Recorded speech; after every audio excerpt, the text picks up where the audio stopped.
Bonsoir Dominique Régnier. Bonsoir. Merci beaucoup d'être notre invité. Vous êtes prof à Sciences Po Paris, vous dirigez la Fondation pour l'innovation politique, la Fondapol. Bonsoir Bruno Jeudi, Bonsoir, vous êtes rédacteur en chef du JDD évidemment. Alors la question, on va d'abord écouter pour se remettre un peu dans le bain. Un petit mot de Jean-François Copé, un petit mot de François Fillon et c'est le même, j'ai gagné.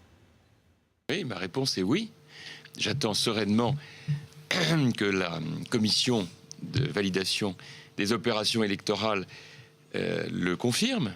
Personne ne peut aujourd'hui se prévaloir d'être élu à la présidence de l'UMP tant que la commission n'a pas validé les résultats et elle est loin de le faire. Voilà, ils n'ont pas tout à fait dit, mais c'est ce qu'ils pensaient l'un et l'autre. L'UMP peut exploser ? Il y a un risque, parce que ce qui n'est pas problématique pour un parti, c'est dans une situation démocratique, une quasi-égalité, c'est pas en soi un drame. Ça peut poser un problème, mais c'est pas en soi un drame. Ce qui devient compliqué, c'est quand il y a un soupçon sur la sincérité du scrutin. Ce qui est encore plus compliqué, c'est lorsque les acteurs n'arrivent pas à contenir leur animosité et qu'au fond la controverse s'envenime. Et puis ce qui devient encore plus compliqué, c'est quand on ne voit pas bien quelle sera l'issue, puisque de toute façon, maintenant ce que nous savons, c'est que le résultat de ce scrutin étrange ne va pas installer quelqu'un dans la position d'un chef incontesté. Bruno Jeudi, Bruno ? Non, je ne crois pas qu'il y ait un risque. Le scrutin, évidemment, est plus qu'étrange. C'est une semaine c'est cauchemardesque pour l'opposition. L'UMP, c'est quand même le principal parti de l'opposition. Et le voilà comme ça, qui se déchire publiquement depuis 2 jours. Je rappelle quand même que sur le congrès de Reims, le Parti socialiste, c'était pas devant les caméras on a vu Emmanuel Valls quand même qui disait « je ne veux pas se faire voler la victoire » et qui a menacé de conduire ce conflit devant la justice. Ça a été un des rares moments. Alors que là, depuis quasiment 24 heures, c'est permanent. On a eu les 2 candidats qui ont revendiqué publiquement la victoire. Ça n'avait pas été le cas de Martine Aubry et de Ségolène Royal le soir du scrutin. Maintenant, je crois que la droite surmontera, ça mettra du temps, il va y avoir un problème de leadership et on sait que la droite ne peut pas vivre longtemps sans chef. Or, ce chef, sans doute, après la fin des opérations de vérification, sera fragilisé. Dominique Régnier a raison. Peut-être devra-t-il être entouré d'une instance de sages. Un tutorat. On voit bien aujourd'hui Alain Juppé, il a fait des offres de services avec beaucoup d'insistance. On va l'écouter Alain Juppé, parce qu'il a parlé depuis ce matin. Alain Juppé. Ce que je redoutais, c'était là ce produit. Et nous sommes aujourd'hui dans une situation déplorable qui divise l'UMP et qui donc l'affaiblit à un moment où nous aurions besoin d'une opposition particulièrement pugnace et intelligente à la fois. Je demande à Jean-François Copé et à François Fillon, je les ai eus au téléphone d'ailleurs il y a quelques instants, de calmer le jeu entre leurs partisans. Les invectives par voie de presse ou de télévision, ça suffit. Voilà, on verra donc si effectivement Alain Juppé servira de casque bleu ou mettra en œuvre une solution transitoire. Mais moi, ce qui me frappe, c'est que quand même, ce sont 2 lignes qui sont à l'œuvre, pas seulement 2 hommes. On voit l'animosité, mais lorsqu'on voit la motion de la droite forte qui arrive en tête, apparemment, cela veut dire quand même que et Jean-François Copé et cette motion droite forte de Guillaume Pelletier et Geoffroy Didier représentent une ligne claire et assumée à l'intérieur de l'UMP, ce qui n'était peut-être pas aussi clair dans le passé. C'est peut-être quelque chose, il va falloir attendre un peu, peut-être quelque chose qui aura été révélé par cette élection. On pensait qu'il y avait 2 personnalités qui s'opposaient, mais en réalité très proches l'une de l'autre, ce qui est d'ailleurs peut-être encore le cas. Mais ce que l'on voit, c'est qu'au sein de l'UMP, dans la population militante, il y a au moins 2 sensibilités qui peut-être se sont cristallisées et qui ne sont pas nécessairement en mesure de cohabiter aisément à l'intérieur du même parti qu'est l'UMP. Ça, c'est le point moi, que je trouve le plus surprenant. Au fond, c'est une élection qui s'adresse, on le sait très bien, on l'a beaucoup dit, aux militants.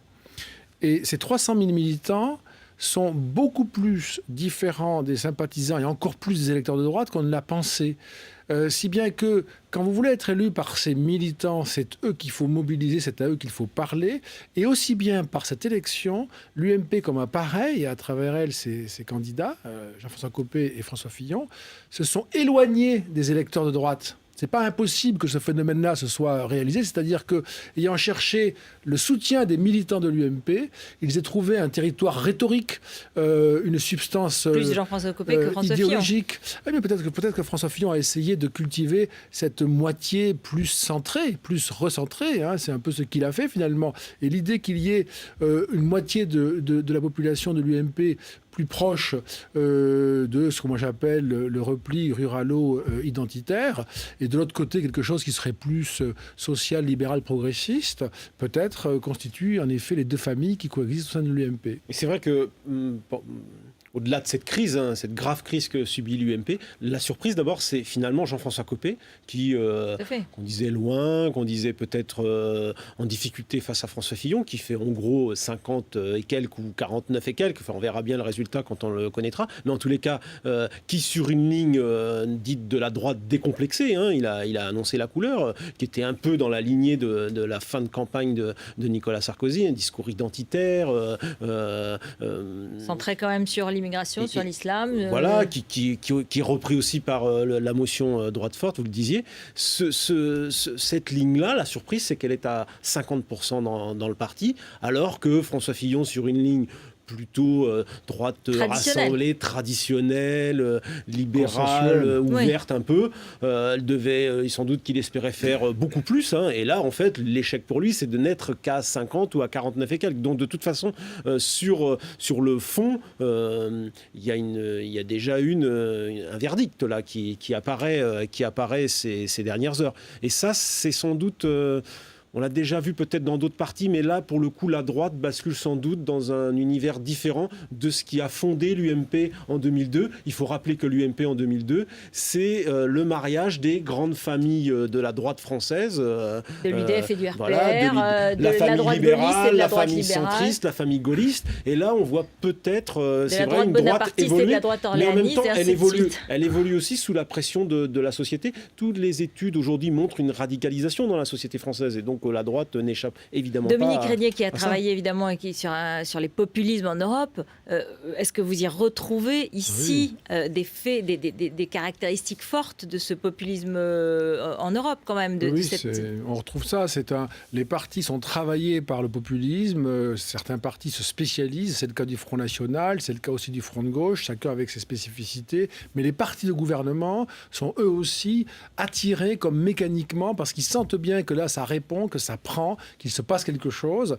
Et ils cherchent parfois, pour résister à la concurrence d'un parti populiste, c'est typiquement le cas de l'UMP, ils cherchent à partager des thèmes sans se demander, ou peut-être en tranchant dans un sens qui est risqué, s'ils ne vont pas au contraire légitimer les thèmes et donc alimenter ce parti populiste en nouveaux électeurs, ou faire de ce parti populiste celui qui sera toujours le champion sur les thèmes qu'un parti de gouvernement, en particulier sur les questions identitaires, ne pourra malgré tout qu'effleurer, tandis qu'un parti comme le Front National sera toujours le champion de la surenchère. Mais c'est un phénomène qui touche tous les partis en Europe, tous les systèmes, et d'une manière générale, on a à la fois le développement de cette politique populiste en Europe et la droitisation de tous les systèmes politiques, pas simplement même aux des partis. États-Unis. Vous évoquez, vous comparez dans votre article du Monde avec les Républicains. Les Républicains pour lesquels qui ne voient pas la société américaine changer et qui sont dans ce repli. Il devient une sorte de parti des petits blancs, quoi. Voilà, exactement. Et qui fait finalement. Ils ont perdu. Et ils ont perdu. Est-ce que c'est la même chose, quoi? Jean-François Copé, c'est Mitt Romney? Non, mais en tout cas, la ligne Buisson, comme on l'appelle, la ligne Patrick Buisson, le Buisson, conseiller de Nicolas Sarkozy voilà, aujourd'hui, qui travaille aussi avec Jean-François Copé. Porté aussi par la droite forte, qui sont pourtant de jeunes issus de l'UMP, donc est une ligne qui veut ignorer les transformations de la société française qui sont à l'œuvre. Et donc c'est une ligne qui perd à tous les coups. La société, elle est vivante, ces transformations vont avoir lieu, elles seront démographiques, culturelles, c'est fait déjà. Hein. C'est le mot de la résistance. La résistance, en fait, au changement. C'est la résistance au changement social. À la mutation. À la mutation, et en même temps, on ne peut pas complètement exclure que Jean-François Copé, qui a choisi une posture, une tactique, alors évidemment les discours ont de l'importance, les mots ont un poids, on ne va pas exclure aussi que devenant président de l'UMP, il arrondisse son discours et qu'il fasse monter autour de lui des humanistes et des centristes qu'il Raffarin. Comme Jean-Pierre Raffarin, bien sûr. Il y a eu aussi peut-être chez lui plus de tactique, s'adresser à ses militants dont il a bien repéré que le discours s'était radicalisé. Ils attendaient ça un petit peu comme une revanche après la défaite du 6 mai, quand François Fillon, sans doute, a fait une campagne qui s'adressait plus aux sympathisants de droite.